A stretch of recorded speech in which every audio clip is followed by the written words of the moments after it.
Hello everyone! Welcome to Always Mabel channel. Today's video, gagala lang kami ni Direk sa mall. Inaya ko siya guys at gusto rin namin bumate na Merry Christmas. Merry Christmas. Buhayin mo naman. Merry Christmas. And a Happy New Year. So, Merry Christmas po sa ating lahat. Especially po sa mga pamilya po namin na nasa Pilipinas. Na sana po sa konting pamasko po namin sa inyo, napasaya namin kayo. Yearly naman po ito na ayun, give love on Christmas Day. So, ayun, konting update lang po sa life ni Always Mabel. And Merry Christmas din po to all our subscribers. Thank you so much po na sana po patuloy nyo tangkilikin ang Always Mabel vlog. So ayun guys, relax lang kasi Christmas vacation na sa work. So Ganon din sa amin. yeah, why Ang not? sarap sa trabaho namin Yeah. dahil binibigyan kami ng off pagka-holiday. Yeah.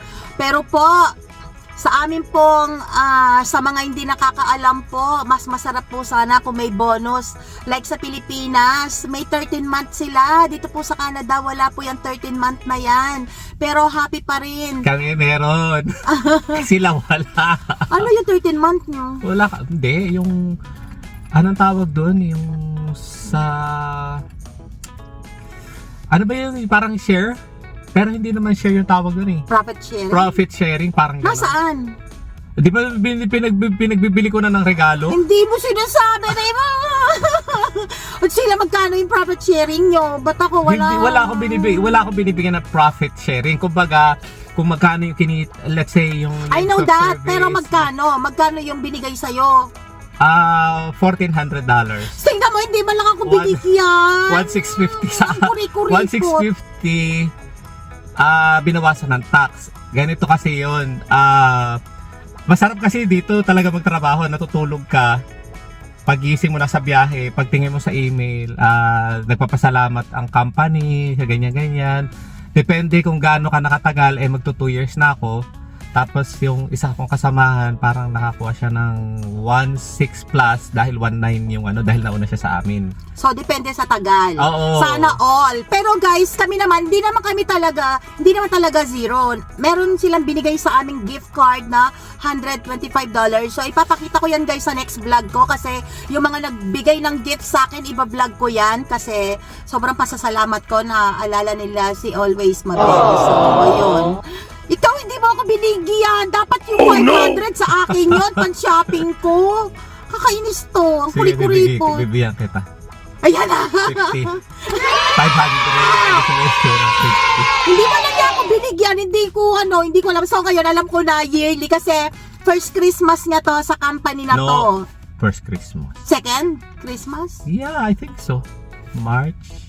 March ka. Oo, magto 2 years na ako next March eh. Oh, okay. So, dalawang Christmas na siya na hindi niya ako binibigyan. No, yung parang una kong Christmas dito, maliit maliit lang yun kasi wala pa akong 1 year noon. So, ayun guys. Pero kung ako meron sa company ko, bibigyan ko siya kasi in advance ko na yung pa-Christmas ko sa kanya, nagamit na niya. So, ayun. O, di ba? O, ikaw. T-shirt! Wow! Ang mahal naman ng t-shirt na yun talaga. Yung ginamit niya sa Christmas party nila, binigyan ko siya ng 2 t-shirt. Siyempre, marami kang bibigyan. May inaanak, merong Kaya nga pamilya. yun ang kaganda doon sa bonus na yun dahil napunta sa pagregalo. O, diba? Oo, guys. Diba? Alam nyo, yung mga hindi pa nakakaalam, kahit hindi Christmas, Lalo ka na, ang dami mong inaanak. hindi naman madami, iilan lang, yung isa umalis na dito. Nasa British Columbia. Shout out, Maring Des! Lumipat na siya sa BC guys, from Winnipeg, nag-BC sila, doon na sila nag-Christmas ngayon. So, hindi siya nagpa-get together sa aming mga kumari niya. Ayan tuloy, wala kami binigay sa inaanak. Ako, wala akong binigay talaga dahil umalis na nga sila. Pero, yearly, hindi ako isa na lang yung hindi ko nabibigyan. Pero kay Maring Des, si Kumaring Irene, yun, inahatid ko sa kanila. Pero masaya ako nagbibigay kaysa ako ang binibigyan. So, ayun. Ganun naman ang Christmas, di ba guys? Pero sa family, walang Christmas. Basta meron ka, may sobra ka, kailangan maalala mo sila, lalo na ang magulang, di ba? Kung walang magulang, wala ka sa mundong ito. Kaya, ayun. The more you give, The more you love. Na hindi ka naman naghihintay ng kapalit. Masarap lang na makikita mo pagtalikod mo nakangiti siya, 'di ba? So, ang The sarap more sa you give, the more you love, the more you're being loved. Kasi you keep giving. Oh, Yeah. yan. Oh, 'di ba? So, if you don't wanna be loved, don't give. May pinagdadaanan ka ba? Wala naman. Hindi, wala. Okay. Sinasabi ko lang. Oh. Ganun ang human. Oh, tama. 'Di ba? Kaya nga sabi nga, So, diba? pag nag-give ka, it smells good. No, ganito yan. Alam niyo, may pagkakaiba ang yung mabait ka at saka yung giver ka. Kasi alam niyo ba, ang mabait, iba kasi yung yung may itinanim ka sa isang tao na nagbigay ka, hindi mabura-bura sa isipan niya. Yeah. Hindi, Alam tsaka mo ito yun? pa yung pinakamaganda. Alam mo ba na pag ikaw ang nagbibigay, ibig sabihin mas maganda yung sitwasyon mo kaysa sa yung binibigyan. Yeah. So, even though na nagbibigay ka, kahit na medyo hindi ka naman talaga sagana, Yeah. at least na-afford mo pa rin magbigay, ibig sabihin maganda pa rin yung sitwasyon mo. Nabubuhay ka pa rin ng medyo maayos. Iyon, ganun. Kaysa doon sa ikaw yung binibigyan, ibig sabihin noon, Mas masarap yung yeah. At saka masarap sa ang pakiramdam feeling. yung Yeah. nagbibigay ka. Nagbibigay. Lalo na kung ang binibigyan mo napakabait. Hindi nga, totoo, 'di ba? Yeah, yung na-appreciate Tapos na-appreciate nila yung pagbigay mo.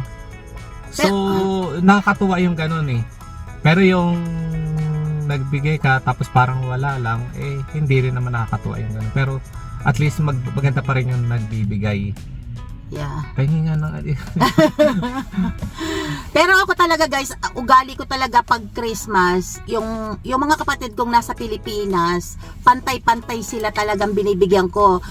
Pinag-iipunan niya talaga. Oo, malaki man ang kinikita nila sa work nila, may 13-month bonus sila kasi gusto ko pantay-pantay sila, walang lamang.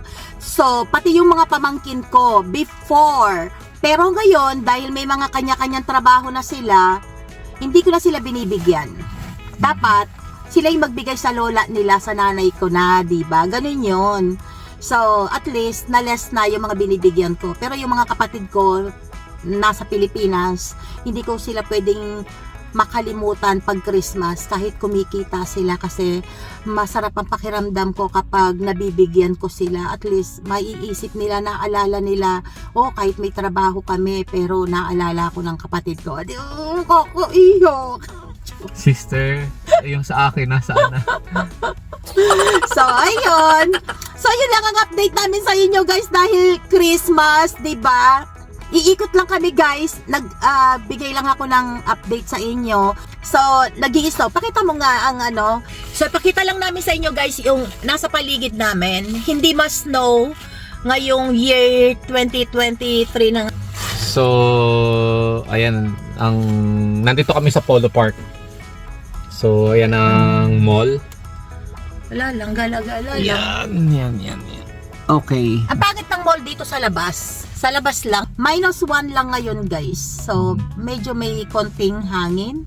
So, ayun. So, thank you so much guys for watching. I hope na nag-enjoy kayo sa vlog namin ito. Nandito kami sa loob ng sasakyan ko. Sabi ko, dito na lang tayo kasi hindi naman kami mag-shopping. Mag-ano lang, window shopping lang, gala-gala. Kasi gusto ko lang maiba yung the whole day namin na hindi yung nasa loob lang kami ng bahay sa kaning paglilinis.